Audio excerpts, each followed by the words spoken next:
అన్న ప్రతి ఆదివారం మందిరానికి రావాలి, ప్రతి దాంట్లో పార్టిసిపేట్ చేయాలని ఇవన్నీ నాకు చెప్పకండి అన్న, నన్ను వదిలిపెట్టండి అన్న. ఎందుకంటే time is money, money is time అన్న. పోనీ అలాగే అనుకుందామన్నా, time is money, money is time. ఇదే నిజమైతే చనిపోయిన ఒక వ్యక్తిని నువ్వు తిరిగి బ్రతికించు, అదే అతని ఆయుష్కాలాన్ని డబ్బుతో కొని చూపించు, ఎంత ఖర్చు అవుతుంది?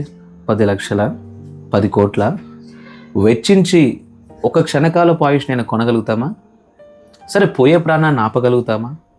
బంగారపు సంఖ్యలు తీసుకొచ్చి బంధించిన దేహం అక్కడే ఉంటుంది, ఆత్మ తనను అనుగ్రహించిన దేవుని దగ్గరికి వెళ్ళిపోతుంది. డబ్బు కొన్ని చేయగలుగుతుంది వాస్తవమే, కానీ డబ్బు చేయలేనివి, దేవుడు మాత్రమే చేయగలిగినవి చాలా ఉన్నాయి. అంటే అన్న అది time is not just money అన్న. ఎందుకంటే టైంని వెచ్చించి డబ్బు సంపాదించడం కంటే కూడా ఇంకా విలువైనవి సంపాదించుకోవచ్చు. టైంని వెచ్చించి డబ్బు కంటే విలువైనది ఎక్కువ సంపాదించుకోగలుగుతామా? ఏంటన్నా అది? ఏంటంటే మన మధ్య ఒక కుటుంబాన్ని ఆదరించడానికని మనం వెళ్ళాం. నాకేదో ఇంపార్టెంట్ డీల్ ఉంది, నేను పోవాలి అని చెప్పి మీరు అన్నారు.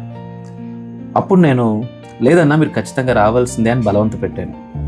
సరే, మొహమాటానికో నా మీద గౌరవంతోనో మీరు ఆ ఇంపార్టెంట్ మీటింగ్ వదులుకొని కూడా ఆ కుటుంబం కోసం వచ్చారు, నిలవబడ్డారు. మనం కలిసి వెళ్ళి ఆ కుటుంబాన్ని ఆదరించడం వల్ల, ఆ కుటుంబానికి కాస్త సహాయం చేయడం వల్ల, చేయూతనివ్వడం వల్ల ఆ కుటుంబం నిలదొక్కుంది. ఏంటి, ఆ కుటుంబానికి మీరు చేసిన ఆ కుటుంబం మర్చిపోతుంది అనుకుంటున్నారా?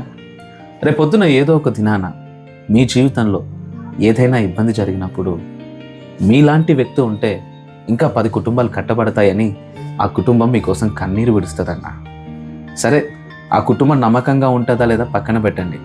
దీనులకు సహాయం చేయవాడు యెహోవాకు అప్పించువాడు. మనుషులకు మీరు అప్పిస్తే మనుషులు మీ రుణాన్ని తీర్చుకుంటారో లేదో తెలియదు, కానీ దేవుడు మాత్రం మీరు చేసిన ప్రతి సత్కార్యానికి ఖచ్చితమైన ఫలితాన్ని దీవెనగా మీ జీవితంలో అనుగ్రహిస్తాడు. ఏమిచ్చి దేవుని దీవెనల్ని కొనగలుగుతాం? మన హృదయాన్ని ఆయనకి ఇష్టంగా మలుచుకున్నట్టు ద్వారా తప్ప. కరెక్ట్గా చెప్పారన్నా, నేను ఇలా ఆలోచించలేదు.